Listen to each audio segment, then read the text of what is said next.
श्री कृष्णा राज प्रशस्ति के रचयिता है। मेरे दोस्तों यहाँ से काफी नवीन जानकारी अपन को मिलने वाली है। राज प्रशस्ति के विषय में विस्तार से चर्चा करेंगे मेरे दोस्तों। रचयिता समझेंगे, शासक समझेंगे, राज प्रशस्ति किस शासक के समय उत्कीर्ण करवाई गई वो भी मेरे दोस्तों अपन देखेंगे।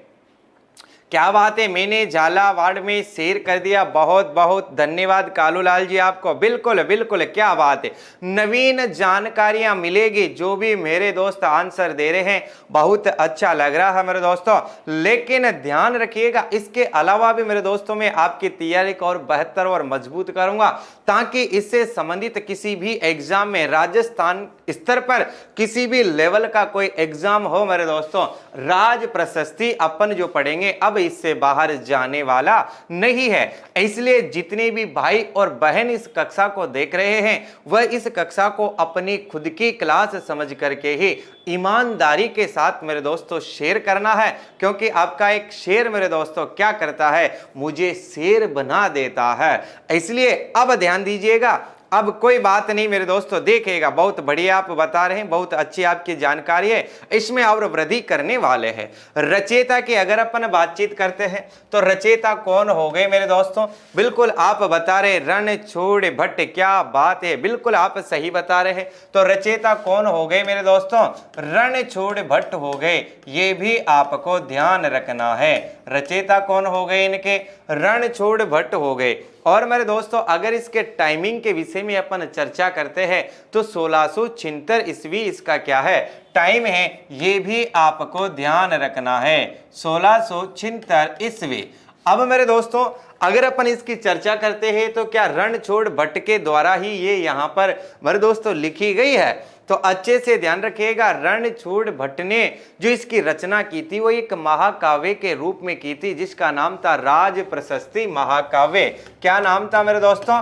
राज प्रशस्ति। ये प्रशंसा में लिखे गए हैं। तो राज प्रशस्ति महाकाव्य क्या था मेरे दोस्तों? इसका नाम था, ऐसा आपको ध्यान रखना है। इस राज प्रशस्ति महाकाव्य की अगर अपन बातचीत करें तो मेरे दोस्तों भाषा आपको ध्यान रखना है कि कौन सी भाषा में लिखी गई। आप भी बता सकते हैं मेरे दोस्तों कि कौन सी भाषा में लिखी गई। तो प्रधान भाषा क्या हो जाएगी इसके? संस्कृत हो जाएगी। भाषा कौन सी है मेरे दोस्तों? संस्कृत है। लेकिन फिर भी मेरे दोस्तों अरबी, पारसी और लोक भाषा भी इसमें देखने को मिलती है। सत्य और असत्य में इस प्रकार के क्वेश्चन अपन से पूछे जा सकते हैं। तो ये भी आप ध्यान रखिएगा कि इसकी जो मुख्य भाषा है वो तो कौन सी है? संस्कृत। लेकिन मेरे दोस्तों इसमें संस्कृत के अलावा अरबी, पारसी व लोक भाषा का भी चलन रहा है, या लोक भाषा के भी दीदार होते हैं, या लोक भाषा भी हमें देखने को मिलती है। तो ये भी आपको ध्यान रखना है, अरबी, पारसी व लोक भाषा भी इसमें देखने को मिल जाती है। तो मेरे दोस्तों अगर अपन से एक में ही पूछे तो ध्यान रखेंगे क्या आंसर हो जाएगा? संस्कृत हो जाएगा। लेकिन सत्य असत्य की जानकारी में अपन से पूछे और इसको बीच में टिका दे तो इसको भी ध्यान रखेंगे कि संस्कृत के साथ साथ अरबी, पारसी और लोक भाषा का भी इसमें अपन को उल्लेख मिलता है। मेरे दोस्तों ये जो बात है, ये जो महाकाव्य है, इसको शिलाओं पर किसने अंकित करवाया है? तो ये भी आप ध्यान रखिएगा, किसने अंकित करवाया है? तो महाराणा जय सिंह के समय मेरे दोस्तों इसे शिलाओं पर अंकित करवाया था, ऐसा आप ध्यान रखिएगा। आपसे पूछा जा सकता है किसके काल में? तो महाराणा जय सिंह के समय। किसके समय मेरे दोस्तों? महाराणा जय सिंह के समय राजसमंद झील के किनारे। कहां पर मेरे दोस्तों? राजसमंद झील के किनारे। राजसमंद झील के किनारे नौ चौकी पाल। क्या कहते हैं इसे मेरे दोस्तों? नौ चौकी पाल। क्योंकि यहाँ पर नौ का अद्भुत समन्वय देखने को मिलता है और पाल का मतलब एक तरह से बांध भी होता है।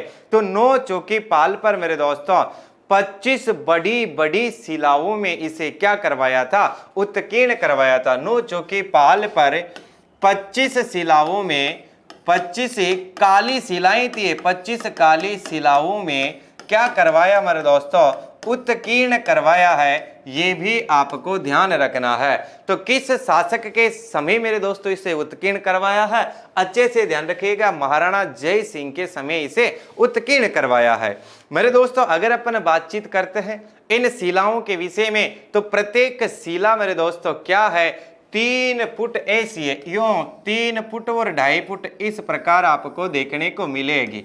तो मेरे दोस्तों ये भी आपको ध्यान रखना है, इस प्रकार ये लिखी हुई है मेरे दोस्तों। इस प्रकार आपको कितनी शिलाएं देखने को मिलेगी, 25 शिलाएं यहाँ पर देखने को मिलेगी। क्या बात है, मेवाड़ का इतिहास लिखा हुआ है, हाँ जी। तो मेरे दोस्तों अब अपन को ये भी ध्यान रखनी है कि 3 फुट तो क्या है, लंबी है, और 2.5 फुट क्या है मेरे दोस्तों, चौड़ी है, और इन्हीं पर मेरे दोस्तों इसको अंकित किया गया है।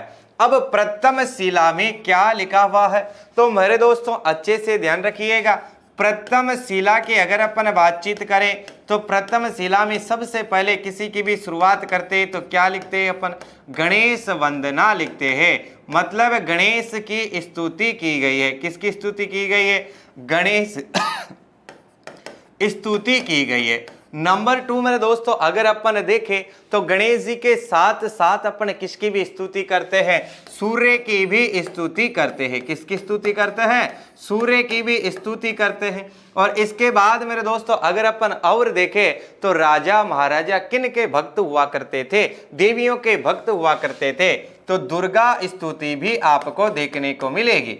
प्रथम शिला की अगर अपन बातचीत करते हैं तो प्रथम शिला पर गणेश जी की, सूर्य जी की और दुर्गा भवानी की स्तुति मेरे दोस्तों आपको देखने को मिलेगी।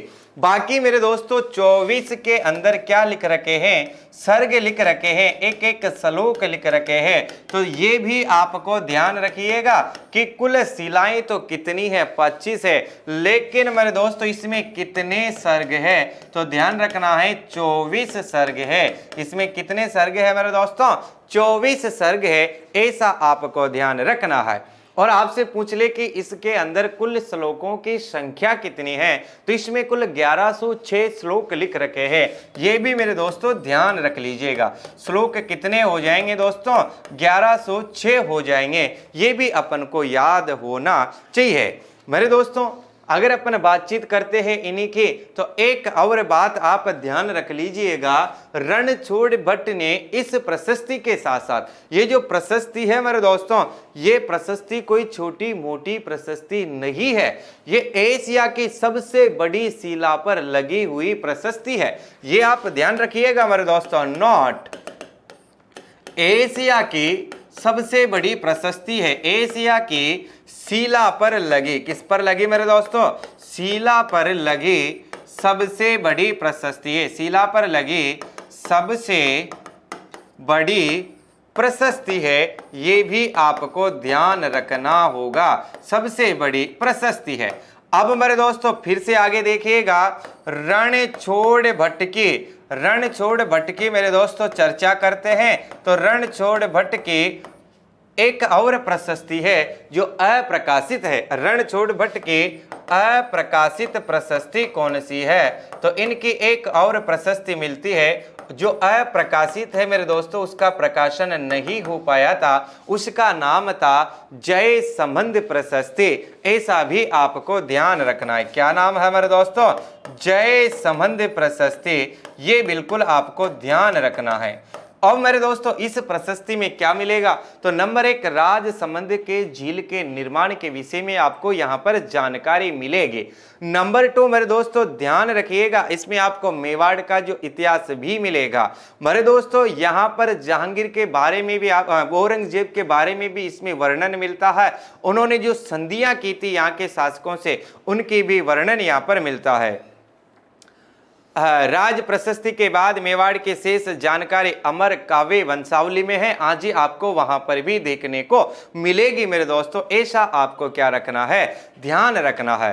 तो ये थी बात मेरे दोस्तों राज प्रशस्ति के विषय में। राजसमंद झील का जब निर्माण करवाया जा रहा था मेरे दोस्तों, उस वक्त आपको ध्यान रखना है कि राजसमंद झील का नींव का पत्थर किसने रखा था, तो मेरे दोस्तों वह किसने रखा था, घेवर माता ने रखा था। और घेवर माता का जो मंदिर है वो भी यहीं पर नो चौकीपाल पे ही स्थित है। घेवर माता मेरे दोस्तों मालवा की थी।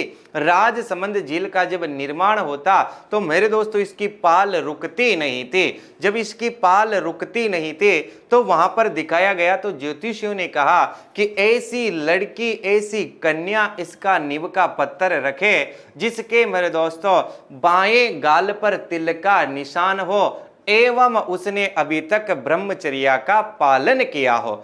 अब मेरे दोस्तों अगर आप जैसों को मैं भेज दूं और आप जाकर के देखने लग जाए कि ले बता दे कि तेरे बाएं गाल पर तेरे तिल का निशान है, तूने ब्रह्मचर्या का पालन किया या नहीं किया, तो मेरे दोस्तों उल्टा हमें दूसरा पालन करना पड़ जाए। इसलिए बड़े बड़े समझदार मंत्रियों को भेजा जाता है जो वृद्ध भी थे उनकी आयु से। ऐसे वृद्ध मंत्रियों को भेजा गया तो उन्हीं में से एक को मिलती है मालवा के अंदर कौन है, घेवर माता। और घेवर माता में वह तमाम विशेषताएं देखने को मिले तो मेरे दोस्तों उनके पिताजी से आग्रह किया। पिताजी बिल्कुल तैयार हो गए और घेवर माता को भेज देते हैं और इसकी नींव का पत्थर रख देते हैं। उसके बाद मेरे दोस्तों ये बिल्कुल बनकर कंप्लीट हो जाता है। लेकिन घेवर माता ने सोचा कि मेरे अंदर इतनी शक्ति है तो वैराग्य जागृत हो जाता है और आजीवन इसी झील के किनारे रहकर के तपस्या करती है और यहीं पर समाधि ले लेती है। मेरे दोस्तों ये राजस्थान की ऐसी सती है जो बिना पति के ही क्या हो गई थी, सती हो गई थी। तो बिल्कुल बिल्कुल बिल्कुल ध्यान रखिएगा। बिल्कुल मेरे दोस्तों बहुत बढ़िया आप बता रहे हैं घेवर माता। और दिल से जितने भी भाई बहन मेरे साथ जुड़े